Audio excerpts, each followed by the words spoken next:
Thanks for tuning in. Just wanted to take a second to let y'all know I am now an Amazon affiliate. So any shopping you plan on doing through Amazon, visit strangerencounterspodcast.com and go through the affiliate link. If you prefer, you can donate at Patreon. You can go to patreon.com/Thomas D. Salmons and you can donate. Help keep the show up and running. Thanks.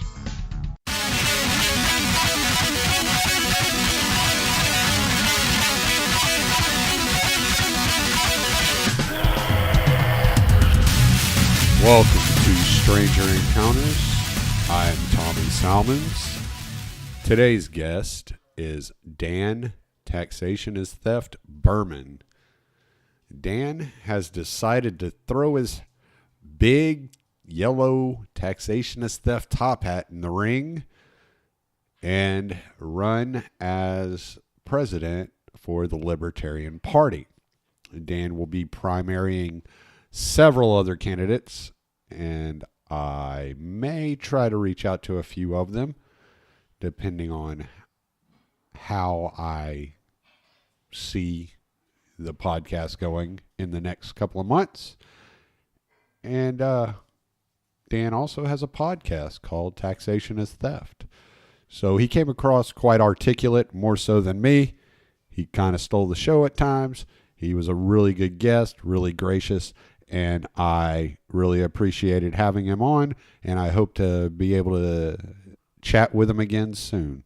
I hope all of you enjoy my interview with Dan Behrman. Well, I'm here with Daniel Behrman. Hey, Daniel. Hey, how's it going? You like Dan or Daniel? I usually go by Dan Taxation is Theft. Dan Taxation but you can call me Dan. Is Theft. Dan. All right.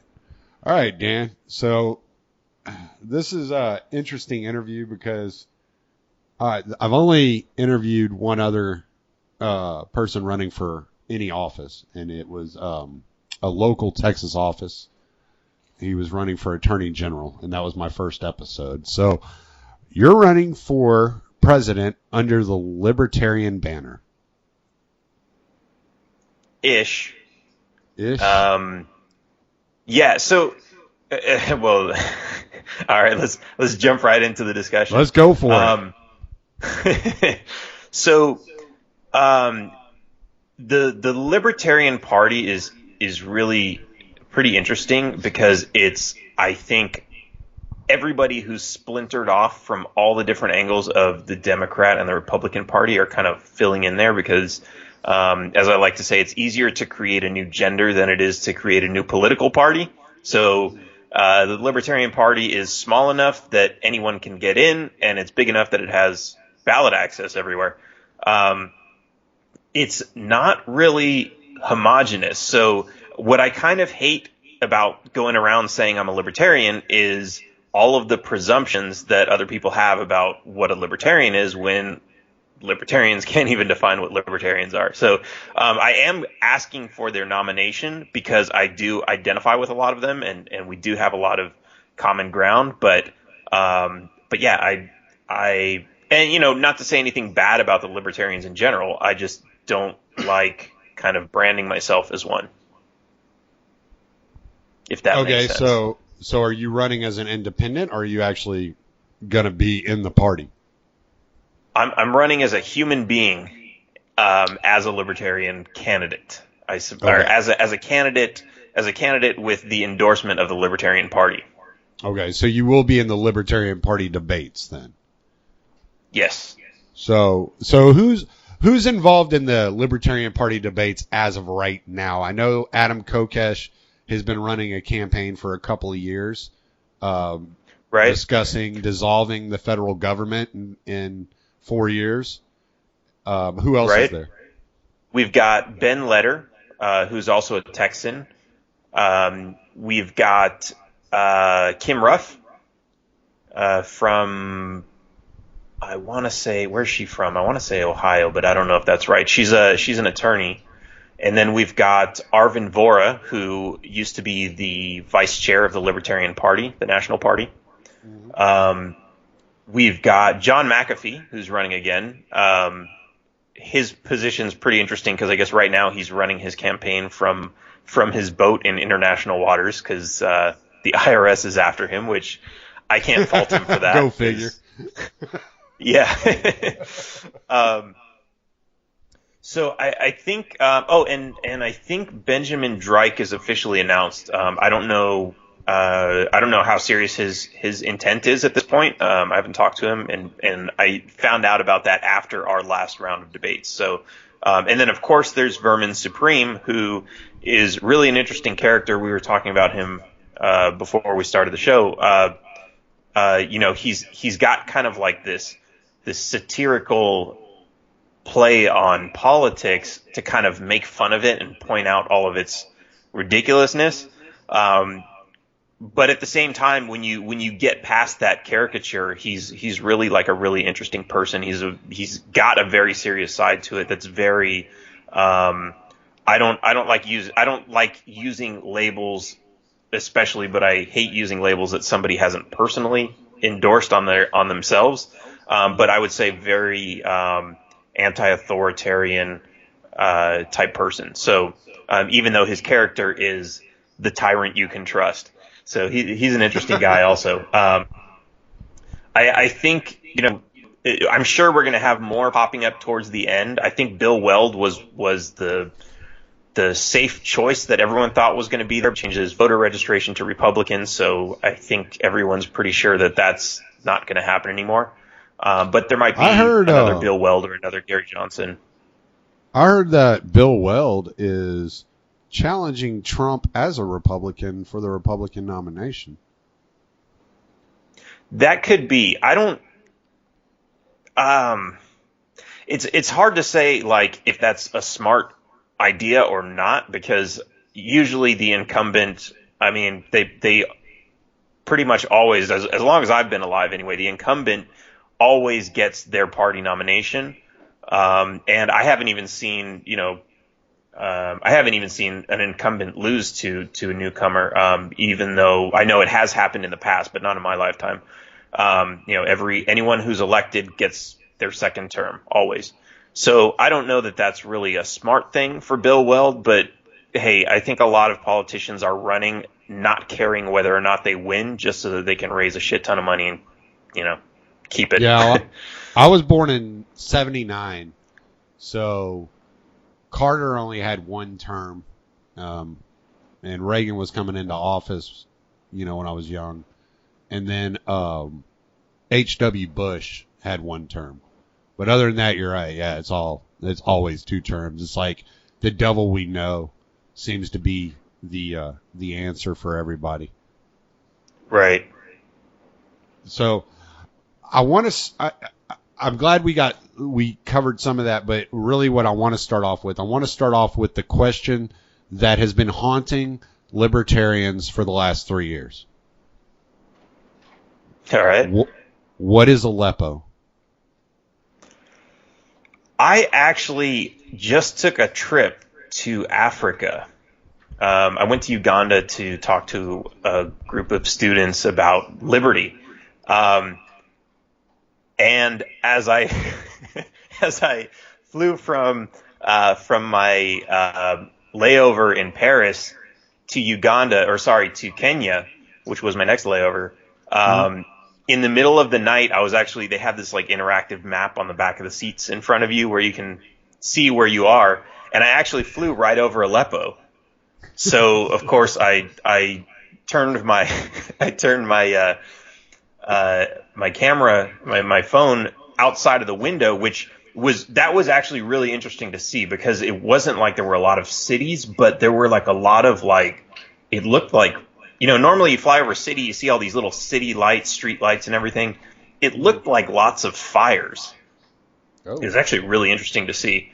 But yeah, we flew right over Aleppo, and I took a picture of it, and of course I posted it online and asked, "What is this?" Of course, nobody knew from the picture, but yeah. So it's a city. I can't tell you much more than that. it's I think what's really interesting about kind of what happened with that is, the I think the issue was they were probing Gary Johnson about what to do in Aleppo, and it's kind of like, well, why should we be doing anything? Yeah. Like, now we've got Venezuela, and what are we going to do about Venezuela? And it's like, well, that's kind of their problem. We don't need to start, as in the middle of complaining about how Russia's tampering with our elections, we're going to go in and start tampering with another country's elections. Right. Well, and the funny thing about Gary Johnson, and Dave Smith covered this. I don't know if you saw Dave Smith on Joe Rogan, but he covered this, and he was like, the problem is we have the best answer to everything, and we're radicals. Like, libertarians are radicals. That's just the way it is in today's era. And you have this pragmatist, Gary Johnson, sitting there, and Dave Smith made the argument. He's like, if he was trying to abolish slavery, he'd be like, well, I just think that slavery is an inefficient way of collecting cotton. And, and so Gary Johnson just didn't have that. He couldn't rouse that type of excitement, was what Dave Smith's point was. And, I think everybody that follows libertarianism fairly closely is looking for that same type of excitement that Ron Paul brought in 2012, 2008, and 2012. And, Right.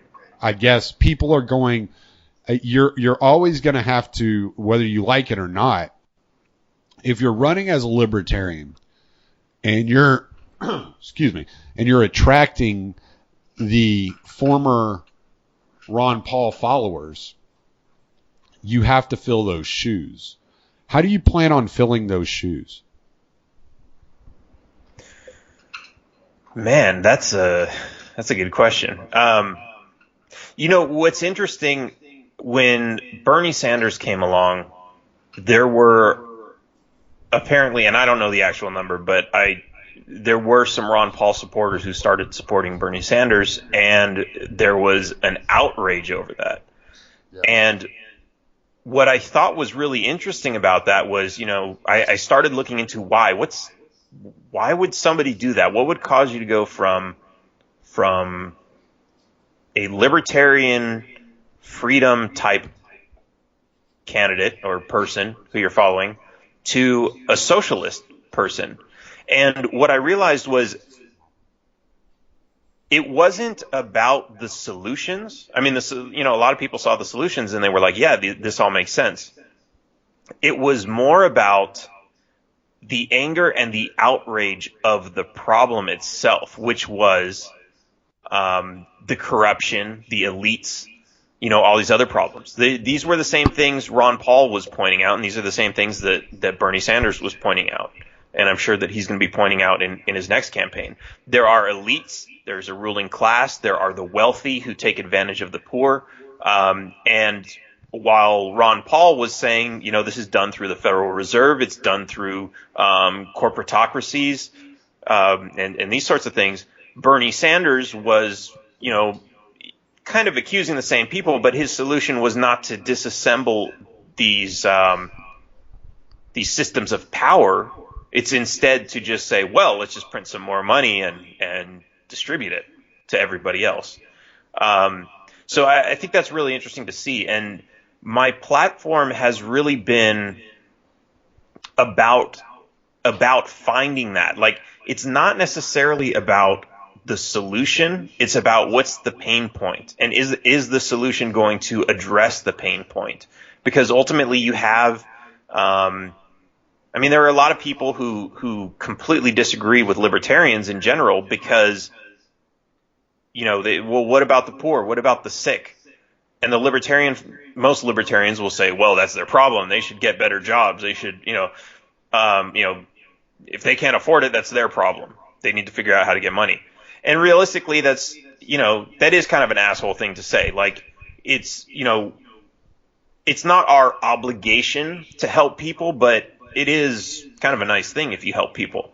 And if we can say like, okay, well, let's look at these systems that are in place, these power systems that are in place, and say, this system right here is why you can't afford healthcare. The FDA is one of them. The FDA is why you can't afford your insulin. The FDA is why you can't afford basic medication. It's the reason that this company was selling this, I think it was a pill for AIDS that was like $15 a pill, and then they jacked the price up to $700. That's because of the FDA. They're preventing competition. They're making things expensive. And all these restrictions work in different ways. They work on the access to doctors. They work on the cost of education. All these other systems. So you can actually go to somebody who wants socialist programs and say, look, I'm not going to promise you socialism, but I am going to promise to solve your pain points. I'm going to make your pain go away and say, look, you can go to college, you can afford it, you can get health care, you can afford it. You'll be able to afford a living wage. You'll be able to pay your rent and feed yourself and have a nice life without this big struggle. And I'm not going to do it by giving money away. I'm going to do it by getting the government out of your way so that the money you earn, you get to keep it. The money you spend on rent is not all given back to the government. That's going to make your rent lower in property tax. If we look at these systems, that's where we can say, look, we can solve these problems without more government. We just need less government. And I think that's, in the conversations that I've had, this is where people really say, okay, that makes a lot of sense. I understand that you actually do care about people. You do care about my problems, and you're actually looking for a solution to solve them. And yeah, okay, you have this weird philosophy that's do no harm to other people. Maybe I don't really get that, but okay, as long as you're solving my problem, I'm cool with that. I think, all right, so there's a lot to cover there. All right, so when, excuse me, when you say do no harm to other people, the one person I think that has put the best label on this and articulated it the best, and I don't listen to his show, but I've heard him say it several times, is Jason Stapleton. And the way he says it is, I believe that we shouldn't hurt people or take their stuff. Right. That's it. We shouldn't hurt people or take people's stuff. That's what I believe. And so if you can start from that, and the way I understand him addressing it is he addresses it like when he's talking to somebody on the left, he addresses it as a moral thing. Well, it's immoral to hurt people and it's immoral to take their stuff. So I'm not going to advocate that the government do this, and right. I kind of get that. And I appreciate that way. Maybe it makes too much sense. Sometimes that's the case. And then I heard another guy, I think, he was on a podcast. I want to say he was on Tom Wood's podcast, and he had written some children's books on spreading libertarianism to children, to like teach libertarianism to children. And he actually described it as, we're all raised with the idea of the non-aggression principle. We just don't call it the non-aggression principle. We call it the golden rule. And I was like, wow, yeah, he's right. That's true. So if you learn a way, if you can figure out a way to frame it a little bit different than non-aggression, if you frame it as the government should treat others the way that each and every person within that government expects to be treated, the golden rule. Like maybe that'll be a little bit more appealing to people. Right. So, yeah, just a thought.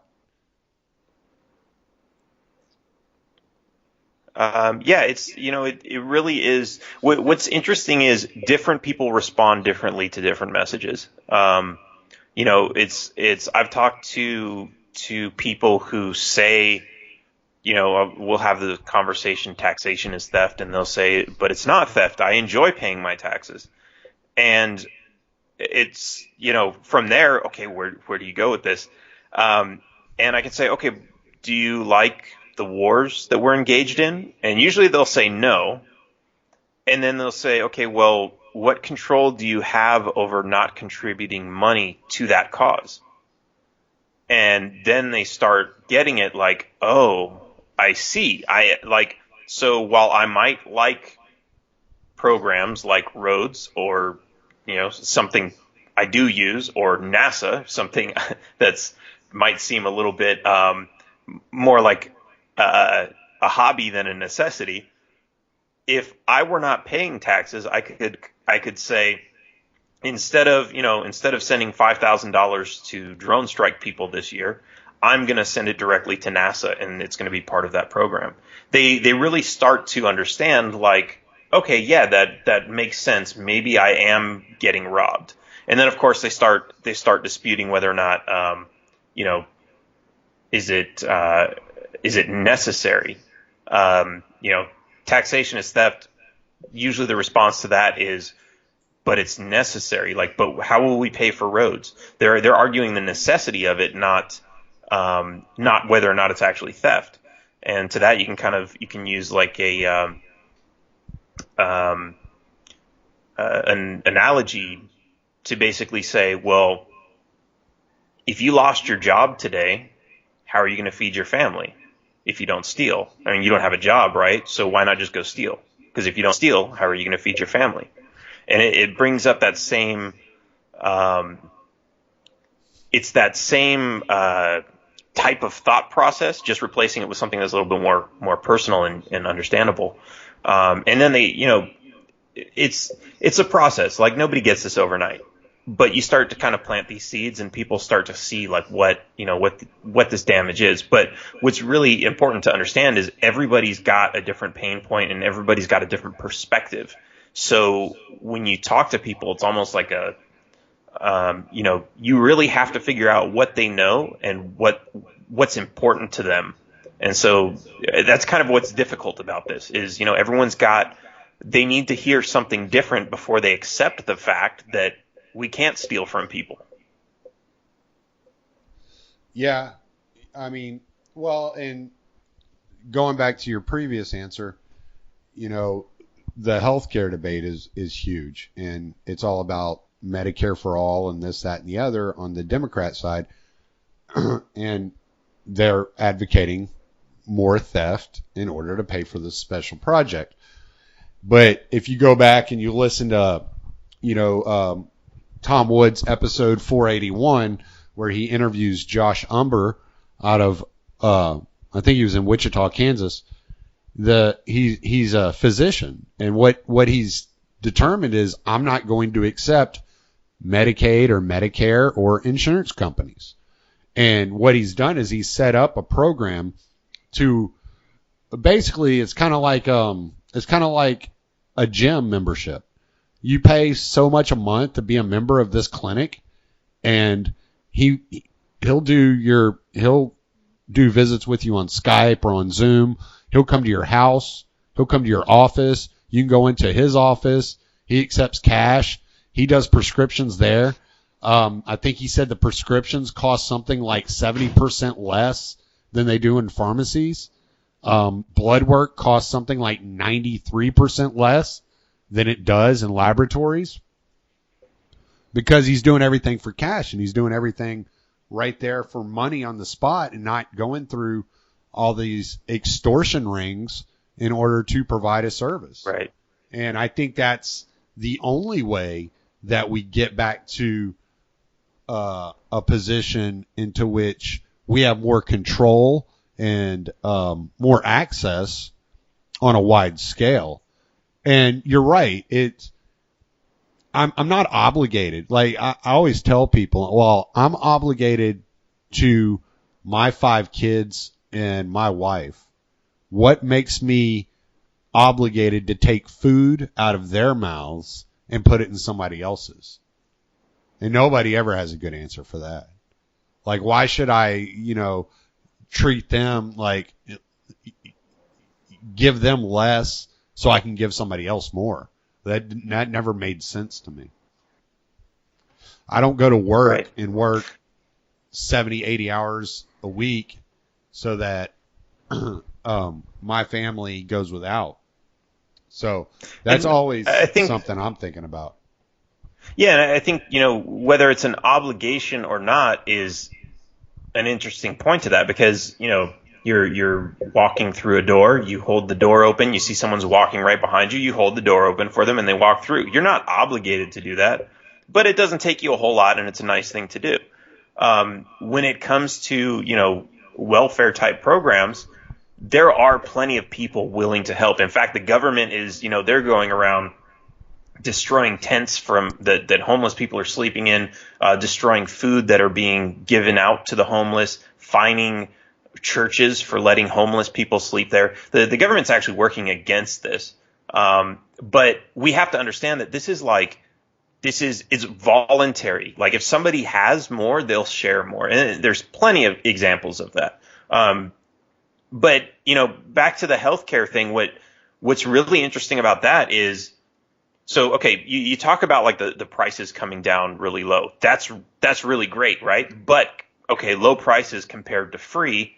If you were to ask me, and I don't understand anything about the economics of the healthcare industry, I'm going to say, well, free is better, right? But here's an interesting thing you can point out. With a socialized healthcare system, right? What do people who hate, who want free stuff generally hate about the current system? It's massive profits, right? You look at the pharmaceutical companies, you look at the big healthcare organizations, the big hospitals, they're making huge, massive profits, right? And people hate that. And if you point that out and you say, okay, look, when you have a socialized healthcare program, what you're doing is you're basically saying these corporations need to make massive profits, and we're going to help them make those massive profits by sharing the cost between everybody. So now everybody's paying so that these companies can make massive profits. But instead, if we were to say, let's get rid of those massive profits without having to share the cost, you'll just be able to afford it because it's going to lower the prices. What do they hear? They hear, wait. You're going to stick it to these wealthy people and say they're not going to be making massive profits. They hear that and they get really excited. And it's not, don't let them go around thinking like we're gonna let them make these profits and then we're gonna take it back through some sort of tax. That's not the case at all. We're just going to open up the market to allow fair competition, to basically to allow the 90% discount on blood work that you were talking about, to allow that type of thing to happen freely. And what happens is when prices drop, so do profits. And all you have to do is just allow competition, allow people to work freely within the market, and you get better healthcare too. Yeah, no, you're right. You're right. And that's a very good point and a very good tactic in approaching that, because I have found, because I try to keep in touch. I try to keep not in touch, but up to date with the arguments from the progressives and the conservatives equally, just to see what the propaganda is out there. And I remember getting in a conversation with a lady one day, and she was complaining about homelessness. And I was like, well, I mean, some of these guys and people have been homeless for 10, 20 years, and their skill level has dropped. They don't have the skills to keep up in the modern market. They don't know technology. They don't know all these things. So why not waive the minimum wage just for homeless people? And they can go basically intern in a company for, $3, $4 an hour. And you're not forcing that company to pay, $9 an hour or whatever the minimum wage is nowadays. And right. They get some experience. They get some on the job training. They learn the new modern skills, and they're able to pull themselves out of this hole with some help. And she was like, oh no, I'm not giving the corporations cheap labor. And I was like, who said anything about corporations? What about mom and pop shops that may be able to help these people out? There's all kinds of situations. It's not just corporations.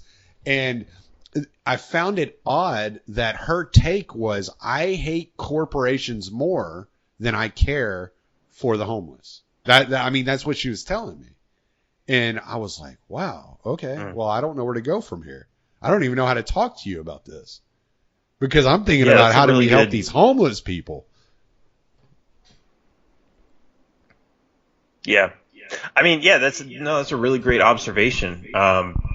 If, it's kind of like, yeah, okay, we hate these corporations, but we're going to be helping people out of a bad situation. That's not necessarily,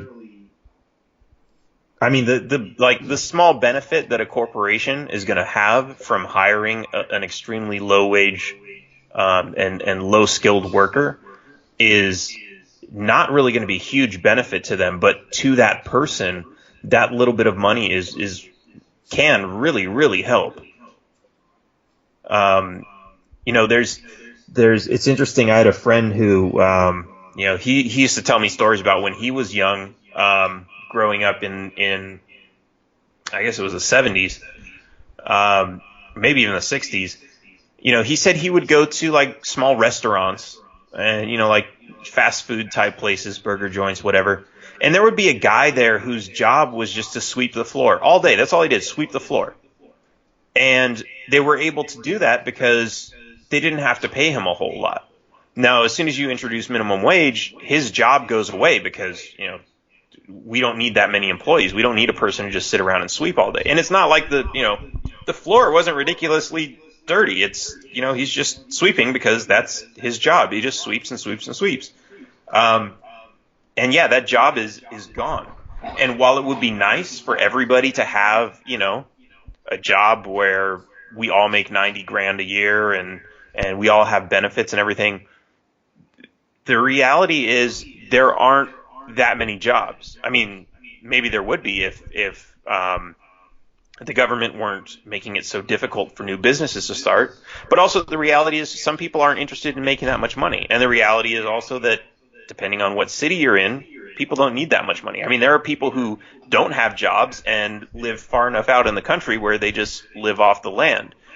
But of course, you point that out to a lot of people and they can't imagine a life like that. Like, no, they want to live in a city, which, if you think about it, is kind of a luxury. There are so many luxuries that we take for granted, like running water. Like, it's a human right. We all have to have running water, and it all has to be drinkable. And it is a wonderful thing to have, and everybody should have it. And I don't want to take that away from anybody.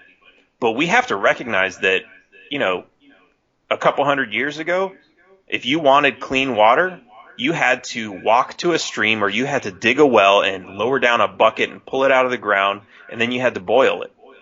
And that was normal. And that was, people weren't complaining, oh my God, this is a human rights violation that we have to go, get our water and clean it. It wasn't that. And now it's kind of like we've just taken it for granted for so long that, we demand it as a human right. The reality is a lot of homeless people, I don't want to say they don't have it that bad, but it's, some people save up their money so they can go on a camping trip, and it's not they take a bunch of luxuries with them, like toothpaste and cooking gear and all this other stuff. It's not that much different than being homeless, but of course you don't go camping in negative 30-degree weather.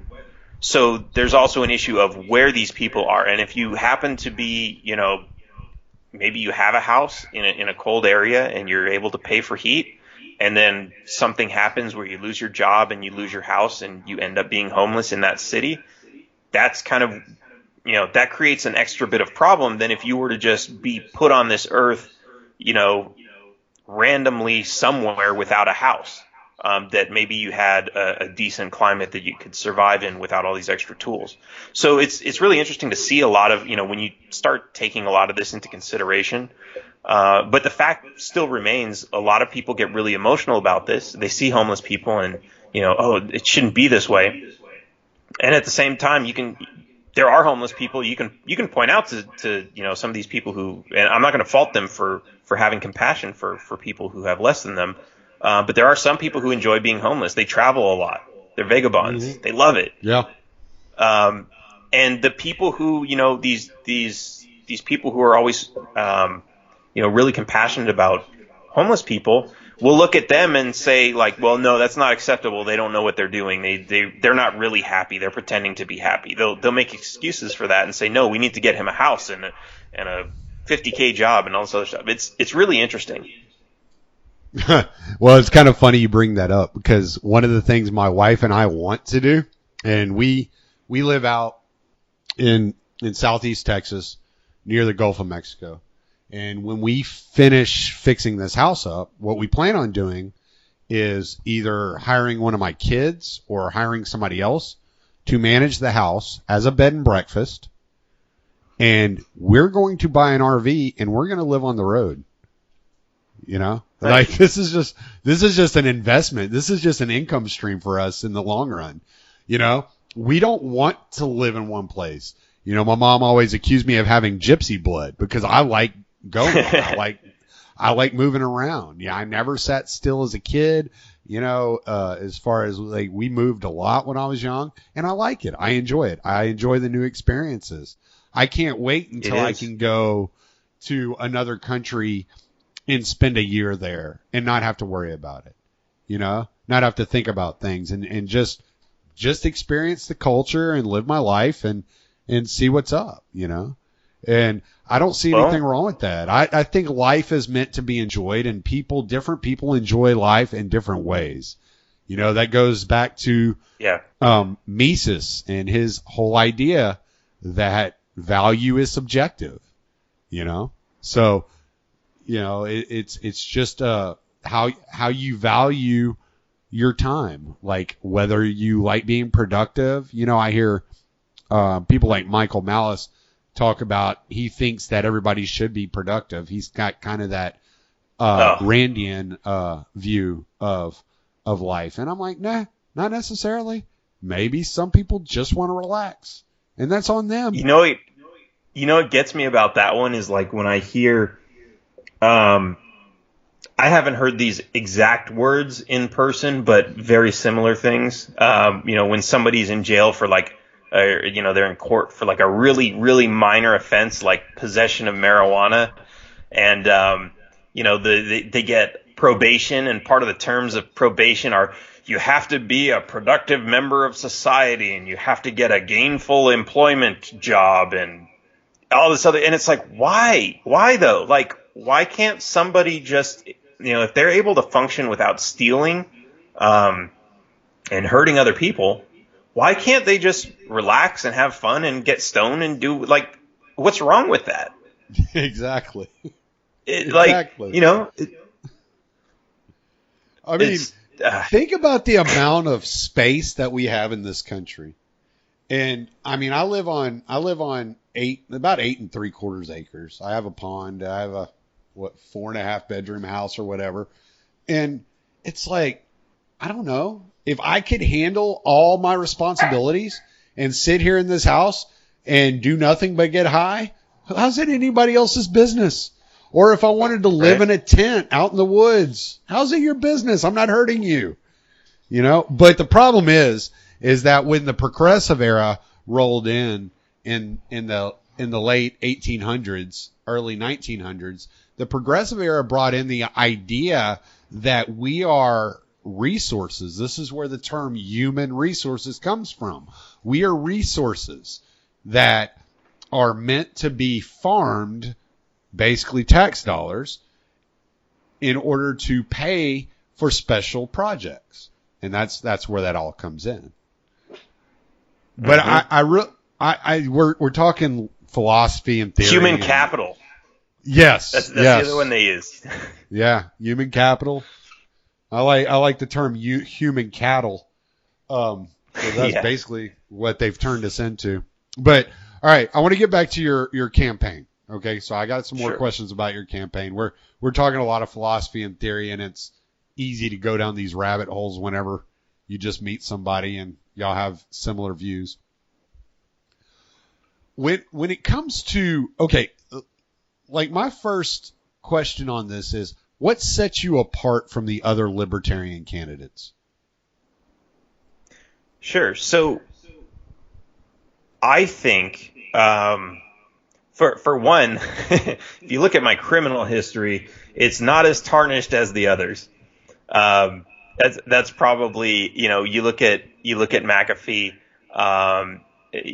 who's very public about his. You look at Ben Letter, who's I don't want to spill any beans, but Ben Letter's pretty public that he's got a felony on his record. Um, Arvin Vora I don't think he has a criminal record, but he does have kind of a record of he's pissed off a lot of libertarians and some other people. So I would say maybe I'm not that hated. I've got that going for me. As far as the platform itself, I have kind of an interesting approach to things where, I'm not just let's walk in on day one and just shut everything down. But I'm not a pragmatic either, where, I say, well, we should have a little bit of government, we should have a little bit of tax. That's not me. What I do understand, though, is that, and maybe this is just it has to do with my entire approach to my campaign, is the leaders that we have now, the representatives, the government, the institutions, the structures, the organizations, the alphabet soup of government agencies, all that stuff that we have is a reflection of what people want. So, while some of these guys think like, hey, I can just campaign really hard and maybe I can get enough votes and win, I don't see that as a possibility, because if that's not what people want, if people don't want small government or no government, and they want big government, and they want to elect leaders and rulers who will come in with an iron fist and say, I'm going to give you all the programs that you want. If that's what people want, that's what they're going to get. And so my position is, really, we need to stop focusing on, campaigning, getting our face out there and, running all these ads talking about how I'm a libertarian and this is what I believe in. We need to get active in figuring out what people want and how we can show them that this philosophy is actually very compatible with what they want. So, we're not just saying like, I'm going to do this and this and this, take it or leave it. We're actually saying, look, okay, I understand you have your life and you might not like guns. You might not like gays. You might not like marijuana. Okay, fine. These are things that I'm all for. You should hate me. We're not doing that. That doesn't make any sense. What we need to do is we need to be able to effectively communicate to people, look, I support things that you don't believe in, not because I don't like you or not because I want to pick a fight with you and be your enemy. I support these because I know that somewhere somebody else wants to ban all the things that you do.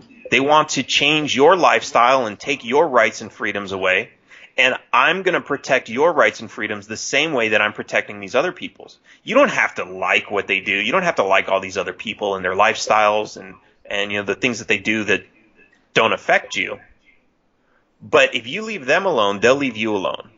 And if we can start getting more people into this mindset, then we'll start getting more people who say, yeah, smaller government is better. And until we get to that point, we're never going to get a libertarian elected, because that's not what people want. They want more government. Like right now, Trump's elected. So the left wants somebody with even more power and more authority to come in, a bigger dictator to come in and just push things back in the opposite direction, undo everything that Trump did and push it back in the other direction. And that's why Trump got elected. Everybody who hated Obama said, oh, let's get this guy because he's really strong and he's going to come in with an iron fist and undo everything Obama did and put things back in our favor, in our direction. And until we get out of this mindset, we're just going to be, this thing's going to be swinging back and forth.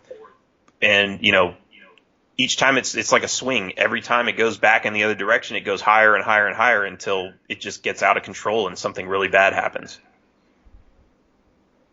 Okay, well, that leads me right in, man. That leads me right into the Tom Woods question that I was discussing with you before we got rolling. He had said on the Libertarian Mises Caucus page, he said 2020 is going to be awful for the LP in the presidential race. The left is voting for the Democrat come what may because they want to defeat Trump. People on the right are terrified of the new Democrats, so they're going for Trump. This will be the latest, most important election of our lifetime. So if we do run into someone decent, the pragmatist will cite the poor vote totals as proof that we can't ever do that. And then he asked, what are your thoughts? Now, my answer to this was, I'm not optimistic about ever changing the political environment by participating in a system that has proven time and again that is protected from the prospect of freedom. I'm much more optimistic about the idea that libertarians will continue to innovate in order to create more liberty for themselves and others, and I believe the goal should be to prop up the ideas rather than a candidate. Instead of running political ads for a candidate, raise money to fund a campaign of ideas debunking the current system and candidates. In essence, I'm saying that promoting a leader is the statist way, and if we are to draw a line in the sand as the true radicals that stand for freedom, we must distance ourselves from their methods. So that was your response. That was my response to Tom Wood's question. Okay. Yes. Yeah. So my idea, I like that. What my thing is I don't think a candidate is gonna win for libertarianism. I just don't think it matters. I think you could put anybody up on the Libertarian Party stage and you're not gonna win. My entire argument is that you have to attack this at a cultural level by representing your ideas and by spreading your ideas through mass advertisement, because I just don't see the point in running a candidate in this system. So how are you going to change the ideas of so many anarchists and voluntarists that it's a rigged system, that the system doesn't matter, that working within this system is just further enslavement of ourselves, and that getting out to the polls is actually going to do us some good if we vote for you? So, well, let me first say this. I completely agree with your response that, we do have to change the mindset that people are in to see real change. It's like I was saying before, the government that we have is a reflection of what people want. And if we don't change what they want, we're going to continue to get that. No libertarian can get elected when the people want an authoritarian. Now, and I completely agree with you about saying, we shouldn't be advertising a person, we should be advertising an idea. Now, at the same time, when you see something, and, let's say you see a quote about freedom, and you're like, hey, that's really good, that's really interesting, I like that idea. The first thing a lot of people will say, and maybe it's not about freedom, maybe it's just a quote that you really like, or maybe it's hey, we have a solution to this program, and like this is how it's going to work. The first thing most people do is they say, okay, who said that? Was it someone I know? Was it someone new? Is it someone who has a degree in some, if they're telling me they have a solution to the energy problem, is it someone who has a degree in energy? Or is it someone who has, is it just some crazy guy out of nowhere? So what I see as a presidential candidate is using that as a platform to share these ideas. Like these ideas, and I don't really advocate, hero worship or that sort of thing, right? Like I say this all the time. I hear really great ideas and I forget who said them, because who said them really isn't important to me. It's the idea. The idea itself is what's really important, and that's what I remember. But for a lot of people, they want to know who said something. And so really what I'm doing is I'm using this as a platform to share those ideas. And you asked what sets me apart from these other candidates, and I think it's that I'm not out here trying to say I've got all the best solutions and I'm the best person for the job. What I'm really trying to do is to express those ideas to people. And you're completely right in that the system is rigged. Voting, if the powers that be don't want me to win, they're not going to let me win. Or as soon as if I do win and they don't have enough control over the system, they'll assassinate me. That's the way it is. But if we get that far, that means that a lot of people are waking up to the reality of what our government is. Because remember, like, a lot of people in this country still believe that our federal government and even the state governments are looking out for our best interests. They believe that. And if we can wake a lot of people up to say, hey, maybe small government is better, and then they finally elect a small government candidate, and that small government candidate gets assassinated by some crazy guy, maybe that's enough to wake them up. So there's a lot of different ways to look at it. No, I agree with you. Now, like, on to my bigger question. We had talked about this before. Like, how do you get ANCAPs and voluntarists and left-wing anarchists and all these yellow and black flags to come out for you? How do you convince them to leave the house for your candidacy? So the reality is that makes up a small portion. Sorry, I'm getting a feedback right now. And that's okay. It's distracting. It's throwing me off, and making me talk slower. So the reality is, if I can't win without their votes, I'm not going to win. They make up a pretty small portion. I mean, they say, the libertarians keep bragging about 40% of the country doesn't vote. The reality is you're not going to convince those 40% to vote. And if I can't convince all the, if I can't win the election without all the ANCAPs and the non-voters, then I can't win the election. So I'm not necessarily asking them to support me with a vote. But if they like the message that I have to say, and right now, you haven't seen me on TV or radio or anything else, but if you do start to see me, and we are working on a campaign to get some mainstream media attention to these ideas, and you like what I have to say, either support me by sharing the message or by contributing to the campaign. You don't have to go vote. That's fine. I'm not going to try to force you to vote. But if you like the message and you see that what I'm doing is actually helping more people to understand that less government is better, then support that message. Because the reality is, as much as all of us would love to live in a world, I'd love to live in a world where there's absolutely no government. I'm not gonna make that promise that on day one I'm going to shut the whole thing down, because obviously then everyone's going to think, hey, you're crazy. We're not even going to listen to you. Yeah, that's why I'm not that's why I've never been super excited about Kokesh. I like Kokesh. I like listening to him. I think he's a incredibly intelligent guy. But it's like, dude, I don't know. You're never, even if you get through libertarians, which with Sarwalk and all those guys, or however you pronounce his name, up there in the LP, I don't see how Kokesh is ever going to get beyond even on a debate stage, honestly. I think he will. I think he's well enough known that he'll get on the debate stage. And they do that through a voting process, actually. So at the convention, people basically, it's not the organization, it's the people who put in these tokens.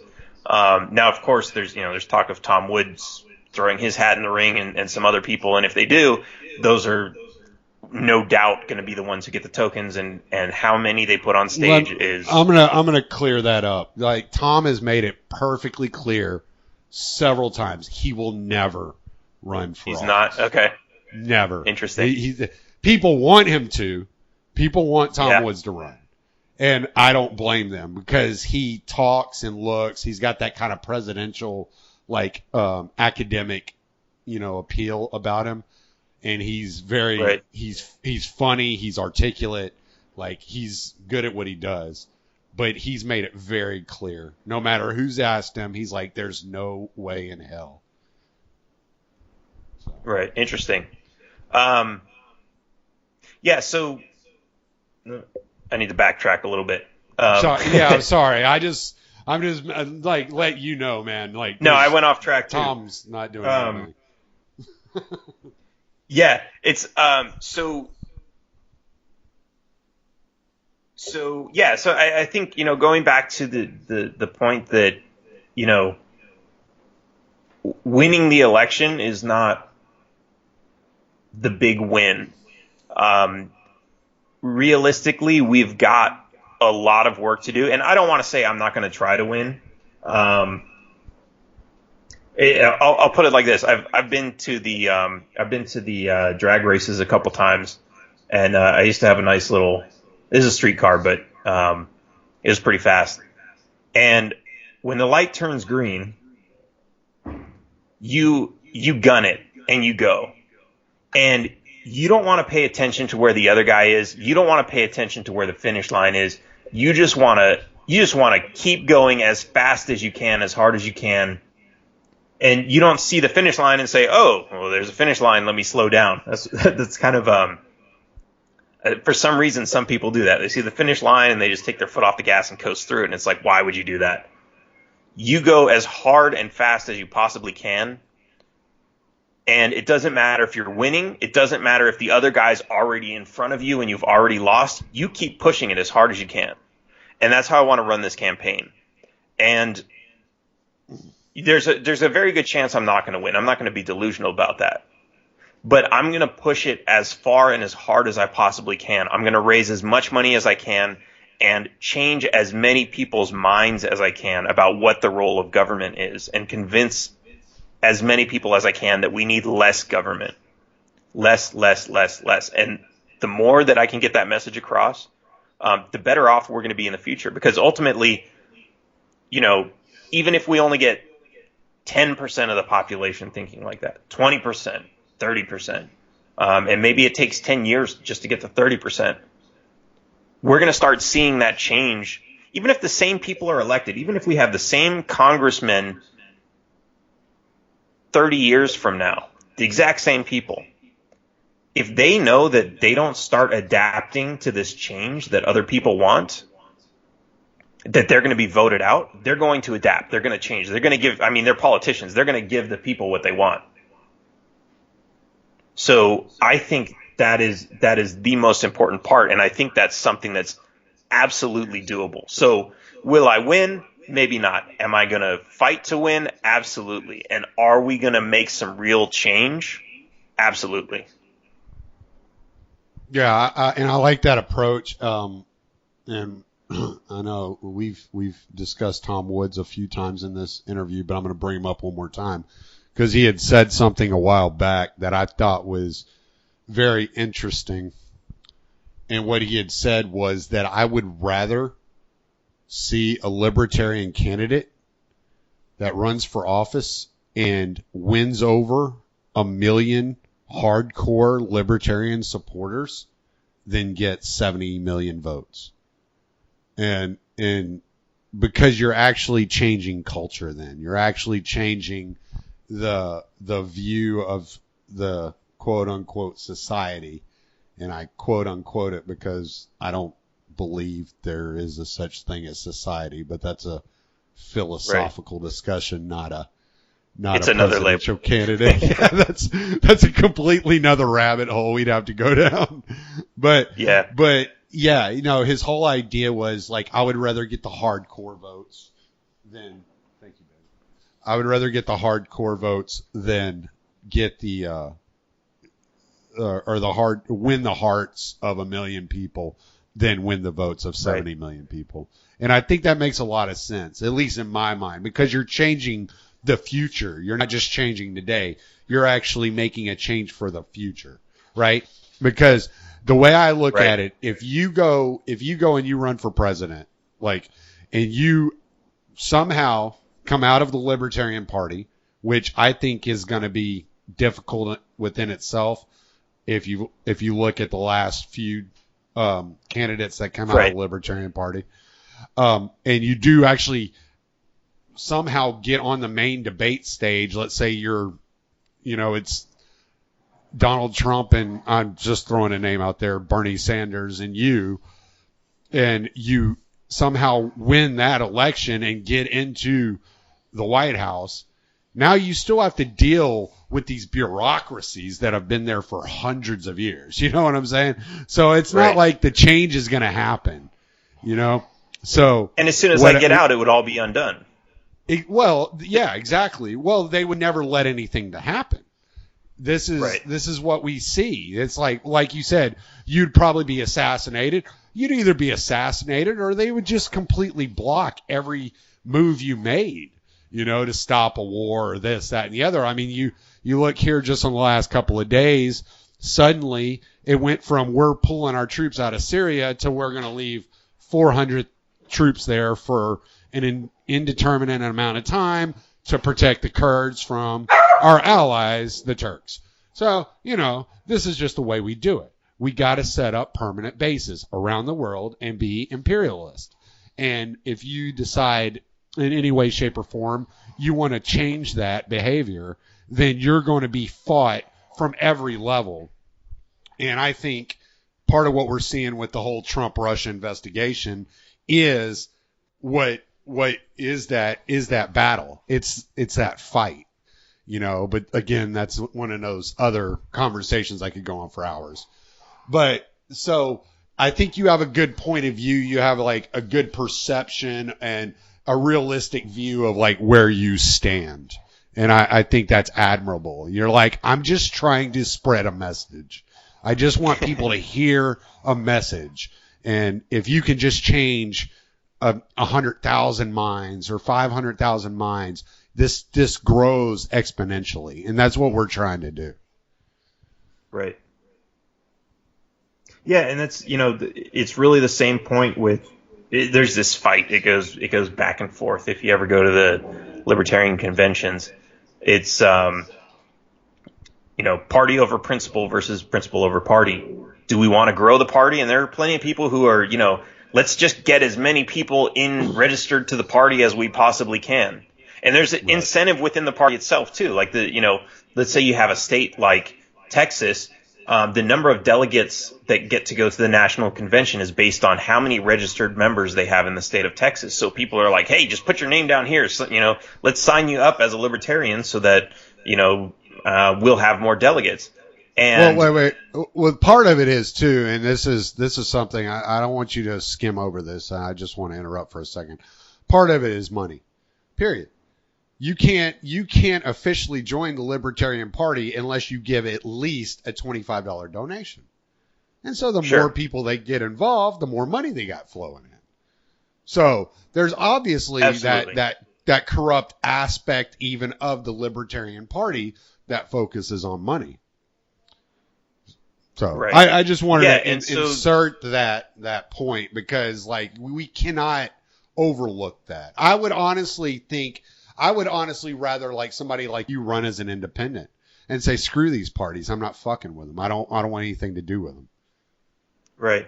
Well, the reality is as an independent, it would be a lot more difficult to get support and to get ballot access. So that's kind of, as I said earlier, that's kind of why I don't want to go around saying that I'm a libertarian. The Libertarian Party is what it is. There's good and bad to it. And they've been pushing me to call myself a lifetime member, which is like a $1,500 donation, and I've donated to them, probably more than that since I've been working with them. So it's not like I'm being a cheapskate and saying I don't want to donate. But it's like, okay, so now it's a matter of title. If I've already made those donations and you're willing to credit me those and I just have to accept the title, what does that mean? Bill Weld is a lifetime member. And now they're talking about, we can't withdraw that. We can't take it away from him, even though I think they said they're going to put something on the website that says, we don't recognize him as a libertarian anymore. Something like, And then at the same time, there's a lot of people in there who don't like Ron Paul anymore. So, it's a group. It's organic. It's going to change over time. If 100,000, hard commies decided like, hey, we're going to go join the Libertarian Party, and there's enough of them to outvote all the libertarians who are there, then all of a sudden now it's a communist party that's called the Libertarian Party. And now I'm still, but you're a lifetime member. I mean, we see this, like even the Democratic Party, the Republican Party, these parties have changed over the past 10 or 20 years even. And these are major parties. There are a lot of people involved in those parties, and they've been able to change their platforms and their entire ideas. So, the Libertarian Party is relatively small. It's easier to do that. And, we really need to recognize that. So if the party, going back to my point about party over principle, if everybody's goal for whatever incentive they have is to just grow the party into more registered voters, more associated members, that doesn't really help the ultimate goal of changing people's minds. There's not even, and I can't fault the party for this because I haven't come up with it yet either. There isn't, when you become a libertarian, it might be like, oh yeah, I like your position on legalizing marijuana. I want to be a libertarian. That's great. But then there's no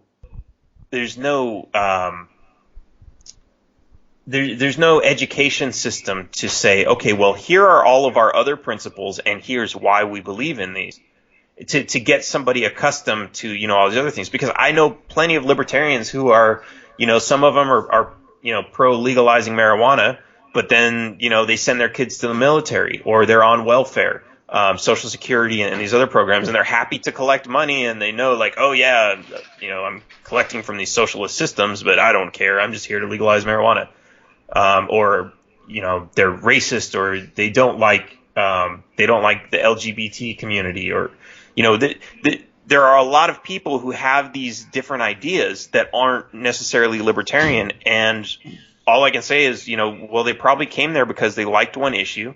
They liked that we were a small party and not this big, massive, corrupt system, which, as they grow, they're going to become more corrupt. That's kind of inevitable. Because they're built on the same foundational rules as the others. Why there's, it's the same thing, same input, same output. When it gets bigger, it's going to become more corrupt. So if you're not educating people to the platform and why they should be there, and all the different things that they should know to be able to call themselves a libertarian, then you're not really doing the party justice, or doing the title of libertarian justice. No, you're absolutely right. And as the purest libertarian, and have to prove my purity, just who the hell do you think you are that you can be my ruler? Right. No, I'm just kidding. Yeah, I get that question all the time, and I answer it by saying I don't think that. Because I'm running for office so I can leave you the fuck alone, dude. That's really what it is. I mean, if I do get elected, I will have the authority to pardon people who shouldn't be in jail, to shut down some organizations or defund them, to block new legislation that's going to take away more of your rights. I get it. You're still going to have highway. Like, if I'm president, you're still going to have highway cops who are pulling you over and extorting you for money. There's not a whole lot I can do about that. But at the same time, if we ever get to that point, the minds of the people will have changed in order for me to even get elected, to where people are going to see that for what it is. And they're not going to stand for it on a state level. They're going to tell their states and their cities, like, hey, we're not going to stand for this crap. Yeah, no, but it's a long path we've got to go down. Well, hey man, we're just over an hour. I do try to keep my episodes around an hour. And I want to, what I want to tell you is I like your attitude. We've been friends on Facebook for probably a year now, but we haven't really interacted a whole lot, other than, I might like something you post, you like something I post, but there hasn't been a whole lot of interaction. But I'd like that to change. I'd like you to come back on the show at some point, maybe closer to, primary time and this, that, and the other. But I want to give you a chance to put out your entire libertarian message and tell people where to find you before I shut this down. Sure. So you can find me at Behrman2020.com. That's Behrman. The H is silent unless you pronounce it Behrman. Some people do. Behrman2020.com. And legalizepineapplepizza.org is a fun little one to check out. I'm on Facebook. I've got I actually run the Facebook page Taxation is Theft. It's facebook.com/taxationistheft2 because the first one was taken, but then Facebook shut them down. Long story. I am also on Twitter right now. It's Dan for Texas, at Dan for Texas. I'm probably going to change that soon, but that'll work for now. But if you go to the website, you'll be able to find it. And and you can, anyone who's interested in volunteering, you can do that at Behrman2020.com. If you're interested in donating, you can also do that at Behrman2020.com. And if you're just interested in following and see where this goes, then follow me on Facebook mostly, Twitter also. I'm gonna start being more active there. And yeah, I'd love to hear from you. Sounds good, my friend. If you give me 1 second, let me shut this down. This was Stranger Encounters with Dan Behrman. I'm Tommy Salmons. Late.